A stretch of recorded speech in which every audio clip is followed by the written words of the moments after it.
Hey, this is Steve in Dallas, Texas. It's Saturday morning, my friend, and you are listening to Light Talk. Good morning, this is Stan coming to you from Gainesville, and today we are discussing Meeting with the Director, Poisonous Haze, Errant Gobos, and More Light Please, all on Light Talk. And this is David coming to you from way up high in the Rocky Mountains. If you don't already know, you are listening to Light Talk, and we are the original Lumen Brothers. I've flown back in, but not to the mountains. Sort of like the original Pancake House. Yeah, that's pretty syrupy. Very syrupy. It's a sticky place to eat. Okay, what's your least favorite Pancake House syrup? Blueberry. Blueberry, okay. Yeah, I'm with Steve. I'm with Steve on that one. Probably to me, it was boysenberry. What was the favorite? Oh, my maple. I'm a purist. Yeah. What was the favorite pancake, though? You know. Oh, I remember. Steve, what was your favorite pancake? Buckwheat. Okay. Buckwheat. They had a chocolate chip pancake. Okay, and my favorite pancake was the Swedish pancake.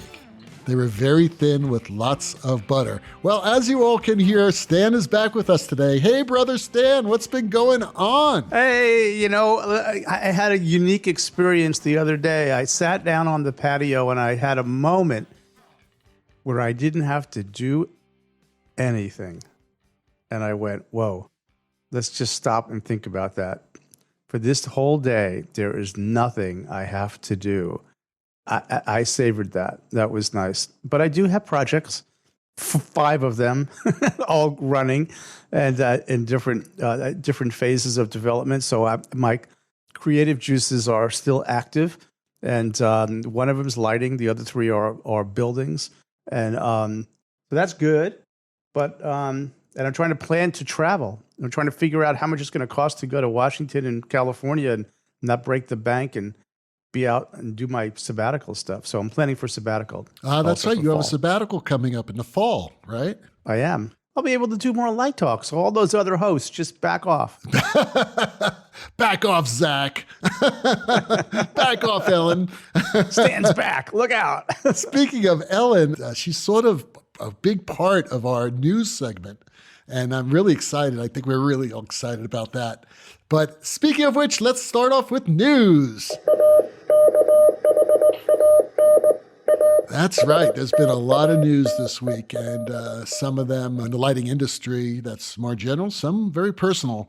First of all, we lost a legend of light this week, Mr. Tom Munn from San Francisco Opera. He was there for many, many decades. He was truly a great artist and a very nice man, and unfortunately, we lost him the other day. I mean, I was fortunate to have met him many years ago, but, you know, being in the opera, he was just one of the gods of lighting. There are a lot of great shows that went through San Francisco, and he created a lot of beautiful designs. That original, what was the opera that he did with David Hockney? And it was like the first use of Verilight, I think, in an opera, Steve, is that right? Yeah, he used I think he used the twos. And he, oddly enough, he talked about that. It caught him by surprise how noisy they were right. during the really quiet moments of the opera when there was just like dead silence. And they figured it out how to use them and how to program them so that the noise was not distracting. A man who thought on his feet very quickly. Listen, we're going to all miss Tom. Like I said, he was a super, super good human being. So R.I.P. Tom. Okay, so now for a little Light Talk news. This past month in June, we broke the all-time... We broke Light Talk? We broke Light Talk? We broke Light Talk. We broke the all-time download record for 1 month, where we had over 10,000 downloads. Now, that is unbelievable. Now... I don't know what the hell they're listening to, these people. I really don't. Well, I listen to you guys. That's true. Do you really, Stan? Do you listen to us when you're not? Well, I'd say it's about 60-40. 40% you do and 60% you don't. All right, I'll take that. No, I think we should give credit to our wonderful Lumen sister, Ellen. You think she's the draw? She's the draw? Absolutely. Not only she's a draw, she knows a lot of people in the industry, and we had 2 amazing back-to-back interviews. Interviews, that's true. Yeah. We could thank Ellen for that. And, and she's such a great interviewer also. She has a lot of experience, which is one She's of the like Larry King. She just asks the question and shuts up. She is Larry King. She's the female Larry King. She's the female Larry King. There you go, I never thought about that. Ellen King. So anyway, yes, we broke a record. That's fantastic. And we're way over 300,000 downloads for all time. Going on 400,000. What if we had like a nickel for every one of those? No, we're not going to get a nickel. It's not going to happen. A shekel then. I got a shekel. My third bit of news is actually very personal. My good friend Pat Pierce resigned from Central City Opera a couple of weeks ago, right when I was having COVID, actually. I was kind of isolated. I've known Pat since the beginning of my career. He was like the first artistic director to hire me to design a major opera. I was like 25 years old, and he really gave me my first break. I also met a lot of the directors who I still work with today through Pat. So, I owe a lot to him. He supported my career and my students' education since I started designing at Central City Opera in 1998. Pat brought cutting-edge operas to Central City. He hired amazing directors like my dear friends Ken Kazan and Paul Curran, and was responsible for igniting my career. And due to this artistic change, now this is the big news. After 23 years, I am retiring from Central City Opera. This is it. This is my last summer. And I'm leaving some good friends, but it's time for me to follow Pat down that mountain. So my best wishes to all my friends at Central City, and my love and deep admiration and respect for my friend Pat Pierce. Congratulations on your graduation. Yes, thank you so much. I don't know if it's a graduation. It's more like just a new chapter. Okay. I should have graduated 20 Mazel 20 tov. years I'll ago. say mazel tov then. So anyway, enough. Thank you for indulging me in that. And Steve has our first question. Yes, it comes from Paul in Orlando.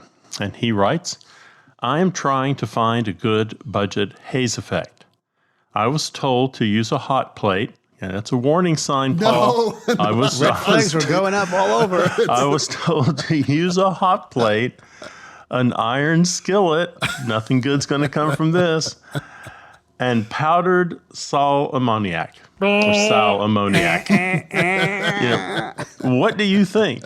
Well, Next question. Gene from Bangkok asks. Salammoniac. I mean, God intended for that to be used on your soldering iron. To kind of get your soldering iron in shape, repair a little minor damage on it. Wait, don't they use Salammoniac in gas chambers, to execute people? I'm looking it up because I want to know really what they use it for. They use it for soldering irons. It usually comes in a block form, so old Paul here is going to smash it up into a powder to really, really pollute the area. It's moderately hazardous to breathe this stuff. It causes irritation. It's shortness of breath, cough, nausea, a bleeding nose, headache, liver disease, just little stuff like that. Uncontrollable bowel movements. I've had those. With Salammoniac. Wait a minute. I have to kind of come back at you. I'm looking at a beautiful picture of it where they mine it in Tajikistan, but it's used in bakery products, cookies, biscuits, crisp texture.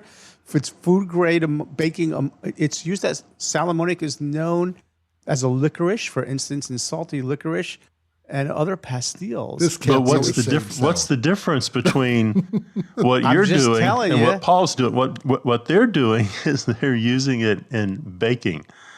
Paul is going to smash it up and burn it and float the powder in the air, which they're not doing. Yeah, but in the baking, then you're eating it, right? Stan, when you were in high school, did you try to smoke oregano?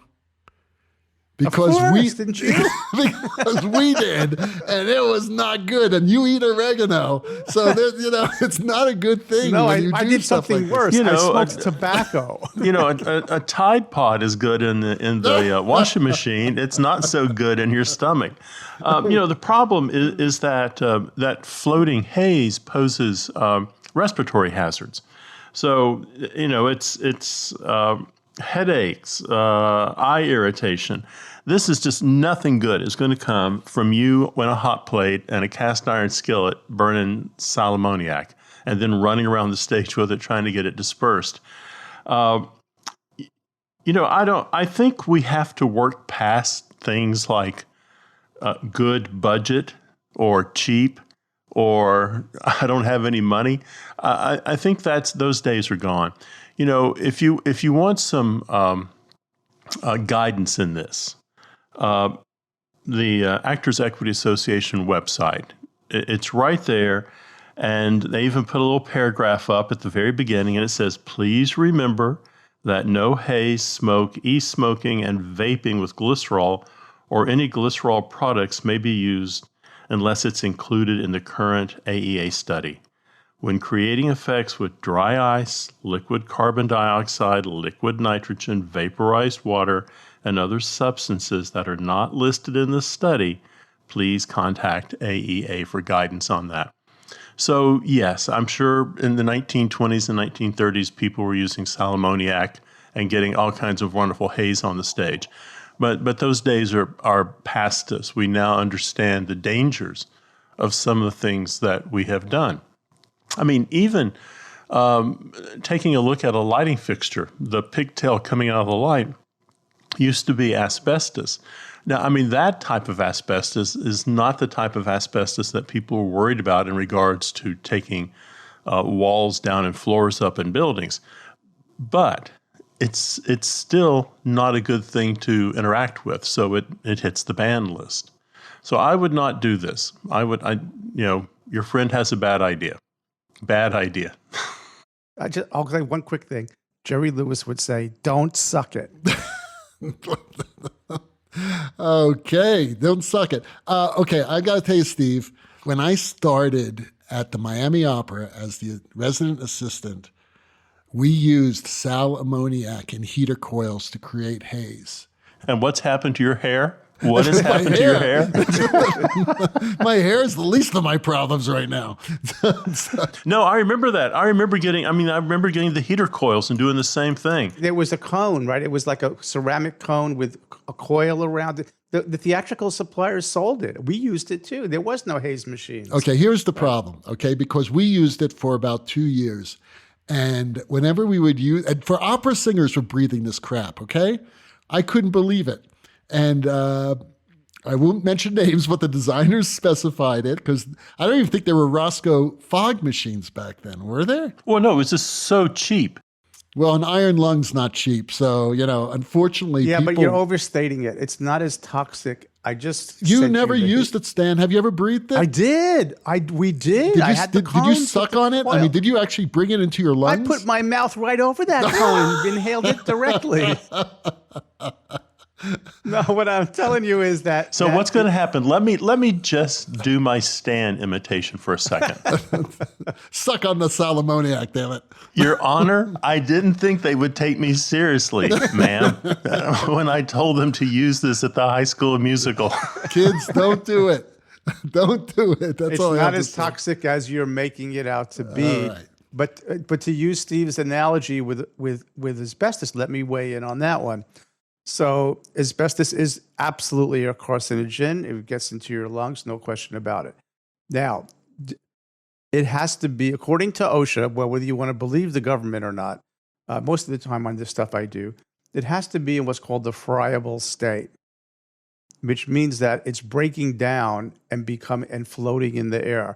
So if you have a situation where that cable on your light fixture with asbestos, when you touch it, it flakes off and starts to float around like a virus.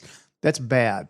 Now, if you have a fire curtain that's made of asbestos, right, and it's not friable, the OSHA will tell you have to encapsulate it. And how do you encapsulate a fire curtain that's asbestos? Paint, right? So it's captured and it can't break down. So there's lots of nuance around this stuff. I'm not suggesting that anybody should go out and start using Salammoniac. Again, we have safer methods, but I'm just saying don't over All I know, Stan, don't over dramatize it. After I would come out of tech rehearsals back then, I would be coughing, and I'm not a smoker. So whenever I Well, if start you've got coughing, that asthma, means there's you know. no, I don't have asthma. Back then I would cough and I knew it was bad for my lungs. So I spent as much time out in the audience as possible at the tech table, even though I had to be on stage as the assistant. Did you ever smoke cannabis? Yeah, I smoke cannabis. I used to, yes. Okay. Why? Did you ever smoke cigarettes? No, never. Oh, that's good. Yeah. Okay. All right. Well, so, all those things have bad stuff in it. And you probably took your little heater coil and put it in an OSHA-approved number 5 tomato can on a piece of wood with a That's about porcelain right. That's socket about right, Steve. with a zip cord going from it. That's about right. Yes, I did. kids, don't try this at home. Don't try this at home. We don't know what we're talking about. Buy or rent a equity-approved haze machine that's water-based, usually water and sugar. Okay, so don't fool around with chemicals of any type. Go to the Actors Equity Guidelines and get yourself one of those meters that can tell you the density. We have, we do that at UF. We actually measure the density because there are guidelines on parts per million. And so, do you guys do that at the opera? No. We don't do density tests. On the upside of this, though, we have plenty of masks floating around that we can all wear backstage when we light up our Salammoniac. That's true. That's true. All right, enough of Salammoniac. Gene from Bangkok asks, the director I work with is always asking for more light on the actors' faces. I bring up the front light, but then the other actors seem dark. So I bring up light on them, and then the director says that it looks too flat. What am I doing wrong? Oh, David's got this. Well, we all got it. It's called, you shouldn't be bringing up light. That's the first problem. It's all about contrast, all right? So front light is important. Don't get me wrong. I use front light. We all use front light. But you don't use it at like 90% and then have your like high sides at like 30% or backlight at 20%. It's all about contrast. It's the contrast between intensity of light, the color, and the angle. And it's also the broad contrast of what you're seeing on stage. What part of the stage is lit brighter than others or in more interesting angles? So when the director tells you that they can't see the actors' faces, instead of adding light from the front, just take some light away from the sides or the back. And that's why you're not going to be flooding out the stage with front light. I mean, yeah, bring it up 20%, but if you're having problems, take some other stuff down. So that's my answer. How about you, gentlemen? I thought you were going to talk about really good side light, David, and front fill or box booms and all that stuff. No, why should I talk about that? Why don't you talk about it? Go ahead. Well, I thought that's, you can get a lot of the face lit from side light out of the wings. You can get a lot of the face lit from box booms with an angle, which will make the eyeballs sort of twinkle, and you can and then you just fill in some of the shadows gently with the straight. She doesn't really say what she's talking about straight in front light, which is different than diagonal. I assume that's light. what she's talking about because she says front. Yeah, light. well, you make an when usually you I assume call you know box what you booms, do. box booms. Yeah, but that's You a use good point. Salammoniac. Yeah, right. Yeah, suck on this Salammoniac cone. You'll start seeing enough light. The directors have that way. Bring up more front light. Bring up more front light. And it's like, oh, God, okay, well, how about if we do this? And Stan has a good point. You can do it from a box boom. It's a lot more interesting angle than straight front light. She can do a little test right now. Turn on one of your light cues. Let's assume you're in a Puccini March Theater. Turn on one of your better light cues and have a stagehand walk forward until they walk out, into the apron or over the orchestra into the pit. and they're going to look terrible. And you'll have all of your front light up and you'll think, oh, they're looking great because they're going to get brighter out here. No, it's horrible. What's missing? And it's missing, as David says, all the contrast. Everything is missing. It's like your driver's license photograph. You lose shadows and you lose modeling and you lose three-dimensionality. If they're wearing a costume, you lose the modeling of the costume because you've wiped out all the shadows. There are a lot of really bad things that happen when you come in with front light. It's about balance. You put a nice video up on the Facebook group last night, I think, about color, and it was really good. I watched it, the whole thing. And at the end, it's all about all of these elements, but it's also about balance. And if you're if you're not balanced, you lose the. He talks about contrast is a big is really about it's fundamental, and then with that, you've got to balance all of these elements, and then, Yeah, I mean, if you're out of balance, you're out of whack, and you don't want your lighting to be out of whack. Marjorie in Georgia asks, I've placed several Source 4 fixtures on stage with breakups and donuts. Then I filled the space with haze, and I still do not get a good shaft effect. What am I doing wrong? Well, I have to sort of do a little diagnosis here because I don't really have all the information to be sure. So I'm going to speculate a little bit. Well, let's just talk with a basic principle. So a piece of haze, what is it? It's a particle floating in the air. So that particle, it's Salammoniac. Yeah, it's Sally is floating in the air. And then the little photon named Phil has to hit little Sally, who's floating in the air. And then, there's two issues going on here. Three, actually, I should say, that I think are critical. Because you forgot about Ralph. Reflection Ralph. Ooh. Yeah, reflection Ralph. Well, hold on. I have Ingrid. Ingrid and Ralph. So let me mention all of these little characters here in this play. So Ingrid is incident angle, Ralph is reflective angle, Phil is the photon, and Sally is the Salammoniac, or the particle floating in the air. And there's one more character in this story, and that happens to be me, Stan. And so in order for Stan to see Phil, the photon, reflect off Sally, the particle, the angle of incident. No, Phil the particle. You said Sally the particle. Yeah, Phil the particle. Sorry, Phil the photon. Yeah, okay. I have that angle of incident to the haze and reflection off the particle have to then make their way to Stan's retina to perceive it as a shaft of light. So, for example, if you are laying on stage on the floor looking up into the light and it's filled with haze, you're probably not going to see any beams. Okay? So, and it might be happening from some seats and not from others. So you've got to kind of work those angles. The light, yes, they did the right thing with the breakup. That's going to make areas of shaft and areas of darkness. And that's going to create the wonderful David Jacques contrast, right? That you need.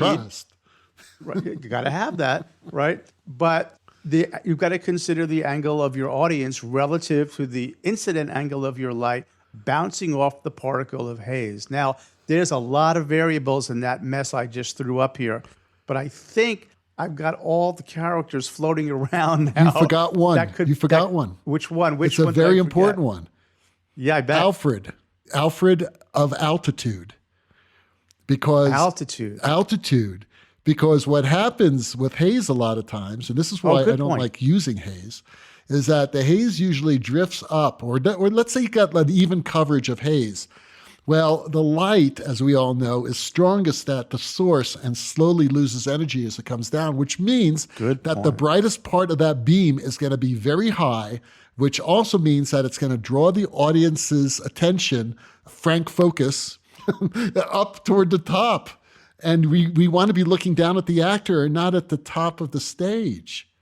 This is a great point. And I did neglect to talk about Alfred. So also there are haze machines, the better ones in terms of the chemistry, that do a very good job, regardless of the air movement in the space, of distributing that stuff in such a way that it doesn't fog up the acting space. And it just somehow, I don't know how the chemists have done that, and it sort of lands and fills just the right zone of the stage. It's Victor. So it all has to do with the ventilation of the stage, right? Well, that plays a role as well. I know we have a theater here, a small SPT. They run their haze into the house. I don't know how they get away with this. Maybe I shouldn't say it, but I don't know if they're doing it anymore. They turn off the fire alarms. No, they pump it into the supply ducts of their HVAC. Is that illegal? It's a thrust. I don't know. I wonder about that. We might have to cut that out. I'm not going to name any names. We're not saying you should do this, kids. But one of the reasons I bought an MDG There he is, hazer, standing in front of the judge again. I'm Your sorry, Honor, I I'm plead sorry, Your insanity. Honor. I didn't The thing realize is, I my was brothers are gonna slandering get this me theater. indicted here. It's the season for indictments. That's right. Okay. It is. This is the season for indictments. Let me just jump in here for a second. What my two colleagues are trying to say is that when you go to a rock concert, all that light is focused toward the audience. So you're looking into the beams. If you're on stage, the artists don't see any of that. Go to a concert. All those shafts of light are coming toward you. And sometimes they're coming to the edge of the stage. And then sometimes they elongate it and they put more bite on it. And that light comes out another 10 or 15 feet into the auditorium. And you have a really strong dramatic look. So again, you have to be looking into it. Think about all those old horror movies with people with flashlights walking around on foggy nights and you're looking at the beam of light move in the air. Everything is from your perspective. So if your gobos are in the front of house, let's say, then maybe it's quite dramatic on stage from the actor's point of view, but not from your point of view at the tech table. So you need to reverse those lights if you can and have them come toward the audience, not away from it. Also, you may be using too much fog and haze. You may have socked it in so much that it is diffusing it so much that you can't see anything. There's just too much in the air. Well said. I didn't assume that Marjorie and Georgia had it in the front light. Georgia's not that far away from Orlando. And are we talking about Marjorie Taylor Greene? Because she's in Georgia, too. Anything is possible. Okay, maybe she's listening to Light Talk. I mean, that lady talked about space lasers starting fires, so it's entirely possible. Well, we do talk about Jewish space lasers on the show. Kosher Space Lazers. You are listening to Light Talk, and Light Talk today is sponsored by 21st Century Schizoid Products presents the Time to Hang Up Your Hat app. Have you reached that moment in your career when the very thought of entering another dusty old theater is almost as pleasant as a two-way colonoscopy? Well, 21st Century Schizoid Products presents a new app that will not only ease you into retirement, it will guarantee to save you from any further damage to your professional reputation. Oh, goody. The Time to Hang Up Your Hat app works with Siri, Alexa, and any other artificial intelligence application. How does it work? Well, while you are peacefully asleep, the app will send you subliminal messages throughout the night, subconsciously convincing you to get real and face the music. Before you know it, your resignation letter will be on the producer's desk. The Time to Hang Up Your Hat app uses several scientifically designed messages that are played back in a multitude of vocal attitudes, depending on your present frame of mind, your stubborn ego, and of course, your tolerance for abuse. Examples include, the best time to think about your retirement is before the director does. Maybe you should think about having 2 6-month vacations a year. Don't be a victim of your own ego. Get out while you still have a modicum of self-respect and dignity. Absolutely. Hey, bud, it might be time to take the world's longest coffee break. and our most popular and effective, Get out before people realize that you are a hack. and that's not all. We also have a special academic version of the app for old, dried-up design professors who desperately hang on to their tenured jobs like the passengers of the Titanic clutching the deck chairs as the ship slowly sinks into freezing waters of the Atlantic. Our academic subliminal messages include, Retire before your students refer to you as intellectually flaccid and pathetic dead wood. Maybe it's time for a permanent sabbatical. that's for you, Stan, and the very effective, If you don't get out soon, they will be asking you to serve as chair. ouch, that's the worst one. That's the one. That's when you know it's time. Look at the bright side. The Time to Hang Up Your Hat app will save you from the regret of wasting the rest of your life in the theater and academia. And now you will have the time to sit around the house with no pants on and focus all your energy on that silly podcast you always wanted to do. 21st Century Schizoid Products, the Time to Hang Up Your Hat app. Buy it before it's too late. Hey, is it free? Because I want one. No, this is money. These are our sponsors. But how much is the app? I don't know. It can't be like more than $5. Oh, okay. All right. Well, okay. In that case, now back to Light Talk.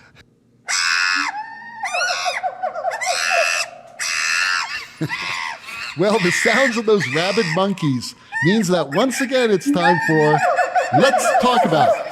And today, Hang on here. What? This is episode 274. Correct. I put up with this for a long time. No we more cannot monkeys? do that. We can't do this anymore. Okay. It was rabid ducks. Do you realize a duck cannot get rabies any more than a monkey can get rabies? So we are maligning not only ducks but monkeys. 2.5 million monkeys on this planet, and they don't get rabies. Now, if you want to talk about hepatitis, got your monkey the there. hepatitis monkeys, But okay. I think it needs to be monkeypox. I think if we're going to be, honest about this, it needs to be rabid raccoons. Raccoons are just a death machine coming at you. They do have rabies, right? Yeah, the problem Yes. is I don't have raccoon sounds anywhere. You can find some, I'm sure. Rustling through a garbage can is what they do. Okay, let's try this again.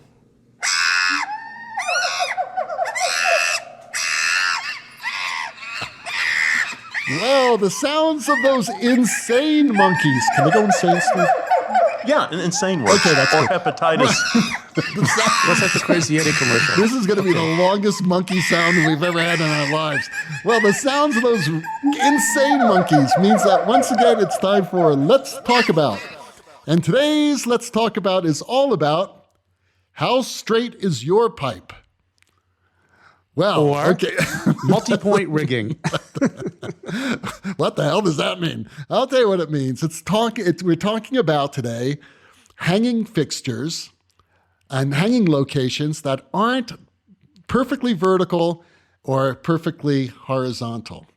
All right? Most of the time we hang lights on electrics or pipes, right, that are hung across the stage, or booms that are vertically, mounted into the damn deck and then tied off to the grid. Box booms that are vertical, maybe with a sidearm that's horizontal. 99% of the time, that's what we use. But there have been times when we may want to hang on an angle. The pipe may be on a 45-degree angle, or maybe it's on a truss that moves. Maybe the angle changes. So we're going to talk a little bit about that today. So, Stan, I'm going to let you start this discussion since you have a lot of experience with automated moving trusses and things like that. Well, not so much trusses, but I do a lot of automated rigging. And this came up on a project where it was around sound, right? And the notion of sound reflectors overhead. And the team I'm working with was asking, how difficult or expensive would it be to take whatever the sound reflector cloud is and grab it at 4 points to be able to not just lower it up and down, but to tip it and change its angles. And if we did that for all of them, we could completely reshape the reflective qualities of the space for different types of music and such. And so I started down this rabbit hole path of researching this. And then it led me to think, well, I've also got to put lights up in the air too. So could I integrate the lighting with these elements that would be changing their positions and their tilt and camber and all of their angles? And I thought it was really a very, very expensive proposition. But after doing a little research and talking to some folks, it's actually not so hard. And there's a theater at Harvard called Claremont Hall. And they actually did this recently in 2017 with these clouds that do that. And it was all custom hoists, 4-point custom hoists made by Texas Scenic. So I'm going to give them a plug. And the cost wasn't as astronomical as I thought of. So now I'm thinking about as I'm kind of just imagining what we do for acoustics, could we integrate the lighting? And of course, when you get into the lighting issue, what comes up right away is cable management. So if you're going to be changing the tilt, the angle, the height, the elevation of these pieces that are multi-point, let's call them, for lack of a better term, if you will, multi-point rig elements, and they could also come down and come off. So typically what happens is you'll have one type of ceiling for amplified music, which could be permanent, and another type of acoustical treatment, which would be for orchestra or acoustic music. And sometimes you'd want it to make it change, you have to lower it and take it off. And so now I'm thinking about how would I handle the angles of the lights? How would they attach? If they were movers, would they be shaking? How would I handle cable management? So it brings up all these interesting questions. But I do think back to Mark Brickman and some of the early stuff that he did where the trusses, were moving up and down and changing and spinning, and the moving lights were. It's really very exciting kind of ideas that come from this. Yeah, Brickman first started that, I believe, way back in the 80s with the Genesis tours. And the one tour that I remember specifically was the We Can't Dance tour, where he had those diagonal trusses, and each one of them, they were on like trolleys, and they would go up this diagonal truss, and each one of them had like 2 telescans on them. And telescans were like the size of refrigerators, probably weighed as much as well. And that was a huge engineering feat that they did on that. And they also had those screens moving along curved tracks. And then, of course, Mark Brickman's designs for Pink Floyd, Division Bell, and even earlier tours when they had that huge circular screen with the lights around it, and that screen would pivot. So, yeah, in rock and roll, you saw it a lot. Yeah, the whole thing tipped, Yeah. I think, yeah. So we're seeing this for being done for acoustical purposes, and then, of course, also lighting purposes. And it's kind of just a, something that I'm exploring these days. Well, I mean, I think in rock and roll, your cable management problems aren't quite as intense. So you have a panel. I haven't seen the Harbor thing. So there's a panel. There's 4 pickup points on it. Where are you putting the light? Are you mounting the light on the panel? Yeah, that's a good question. I haven't gone that far yet. The first level of exploration was, is this out there? Can it be done? Has it been done? And is it within the realm of a realistic budget for the project I'm working on? Now, the Klarman Hall at Harvard, which is a concert hall, you can see that work if you just Google that. They were done just for the acoustic purposes. But I'm thinking I've got to put lights in as well. So I haven't gone that far yet. How much? Well, I mean, the question, of course, would be how much do you want the acoustic panels to move? Because you might still have, all you've got to do is figure out the 3 angles of light you want to work within, and the light's going to be in a static position. So you can't intrude in those 3 positions with the panels. I mean, my panels have maybe 2 feet of gap between them. So I've got a lot of room between the panels to shoot. So as long as they're staying in their plane and just raking and tilting, it's not quite as hard as if they're all moving. Horizontal movement is much more difficult than vertical movement. Right. And what was interesting is the hoist that I saw that Texas Scenic developed. This I thought was fast. I shared I'll share with you, Steve, too. I shared some pictures of what they did. In the hoist, it's basically a square, and they're laid out. But to do the tilting part, what they did is there's a drum with the four points, and then they go out to a very small pulley, and that pulley goes like a little baby loft block. Right. And that baby loft block is on a worm gear that just moves it horizontally, which changes the tilt. It's not a lot of weight.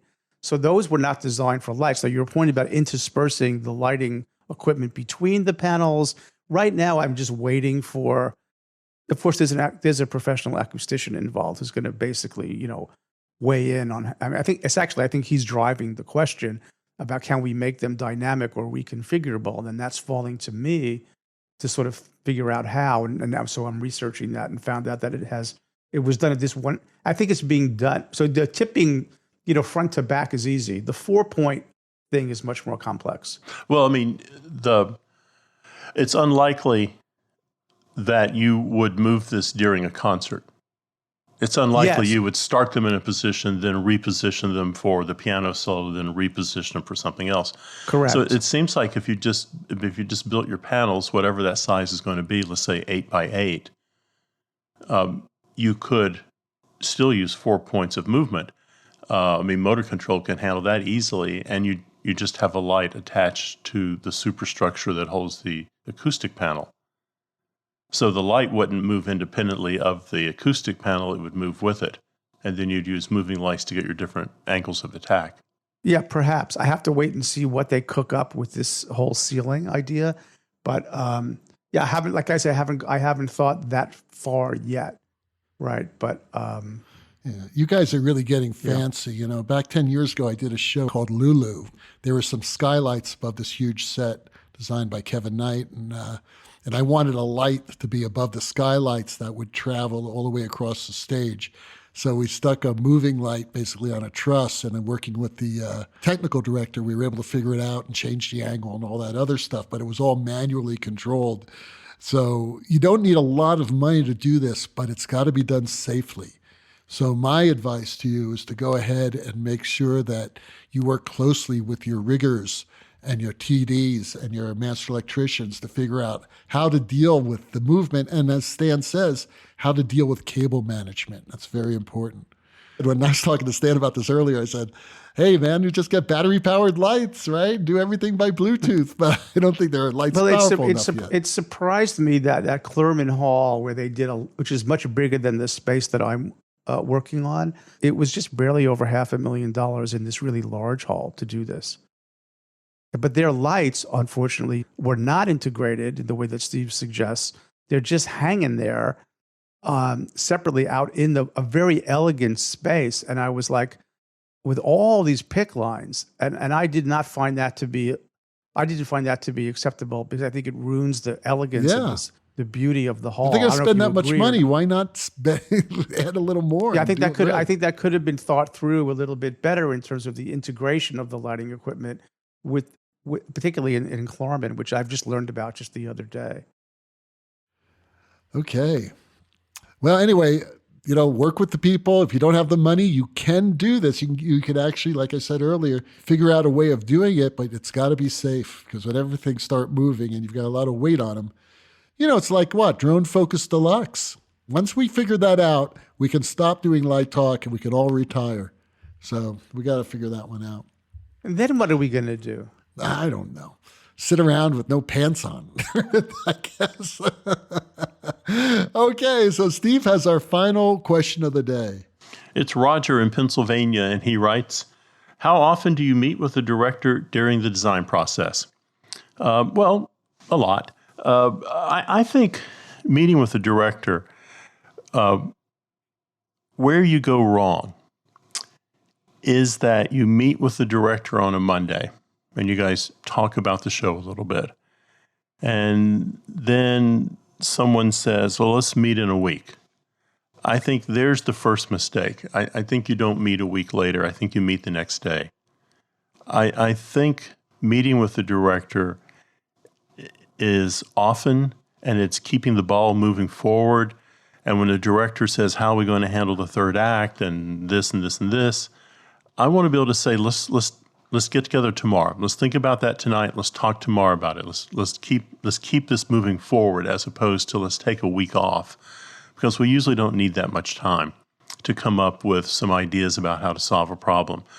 So I like to meet with the director as often as I can, and certainly in the early design phases of it, I want to meet a couple times a week, minimum, maybe 3 times a week. It depends on the project and depends on the director's schedule.